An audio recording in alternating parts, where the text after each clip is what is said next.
Hello and welcome to Gardening at 58 North. Today I'm going to be repotting my Pachypodium saundersii, which is this one here. It's a succulent Pachypodium. It's one of the ones with the fatter stems that keeps really quite thick. So I think it likes a really free draining soil. I've had this one for a few months. It hasn't actually grown any real height to it, but it has got really fat, and as you can see it's looking quite top heavy now in the pot and really could do with repotting. So that's what I'm going to do today. The soil I'm using is cactus compost. However, the cactus compost I bought actually had a lot of peat in it and is actually quite wet and it's not very good, so I've added a huge amount of perlite to this, so that should really help with the drainage. So I'll just put the camera on the side and I'll just start taking it out of the pot and start repotting. Okay, I'm just going to say it's also, this plant's looking a bit yellow at the moment. That's because it's starting to go a bit dormant and it might actually go deciduous and lose all its leaves because it's now the middle of November. So I just have to be careful with this because there's quite a few spines. I mean, luckily they're quite soft. I mean, you can see that there. There we go, that's an example. Just touched that leaf and it fell off because it's going yellow. It's the time of year, so there might be a few more leaves that fall off while I repot this, unfortunately. But as it can be deciduous in the wild, it shouldn't kill the plant. It's just a natural cycle it goes through when it gets too cold or not enough daylight. And as I'm right up north in Edinburgh at the moment, the daylight's really bad at this time of year, and as it goes into winter it'll just get worse. So I think this might go completely deciduous, and I'll update you if it does. So here's the spines. You can see that they are quite flexible and they're not too sharp. They do look really nasty, but they're not too sharp, but you still got to watch out for them. So I've just got to pick it up between the spines. I mean, there's quite a good spacing between the spines, so I should be able to do it quite well. Take it out, have a look how its roots are doing. So that's interesting. There's no roots at the top here.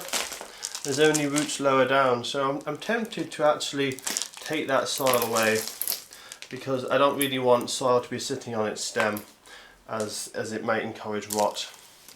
It's currently in a very peaty compost actually, but it seems happy enough. But you can see it hasn't got a huge amount of roots for the size of the plant, but they are getting a little bit crowded, so it is good on repotting it. So I'm just going to put some soil in the bottom to begin with, as I'm going to be planting this a bit higher than before. I'm not going to bury it like that, so put some soil in the bottom to get the height right. So I'll just keep checking as I go along. So that seems about right. So I'll put a tiny bit more and I'm just going to make a little hollow. And the reason I'm doing this is because this plant's quite top heavy, and if I don't do this it might just fall over as soon as I place it in there. So I'll just twist it in. So that's it there. Make sure it's straight and I can start packing it in. It's a bit tricky because of the shape of the plant. It kind of tapers outwards. It's a bit tricky to get in there, but I should manage it without too much trouble.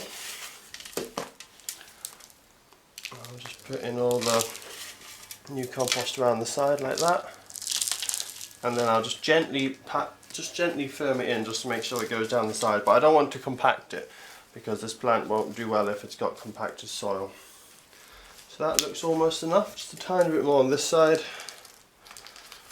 That looks good. I'll just give it a little tap just to make sure it's firm. That's it in there. Now, because this is so top heavy and I've reduced the height of the soil, it will be a bit unstable for a while. So I'll water this in well, but I'll be careful not to saturate it. The reason you don't want to get it too wet when it's first repotted is because the plant hasn't got its roots into the new compost yet. So that new compost will stay really wet, as it won't be able to pull out the moisture from it. It'll only pull out the moisture from the small section where the roots are. So you don't want to get this too wet until it's established. So I'll just give it a bit of a watering in just to make sure the compost settles down nicely around the roots. And then I'll just keep regularly checking it. Now, because this is going dormant, I'll probably have to not water it much at all over the winter.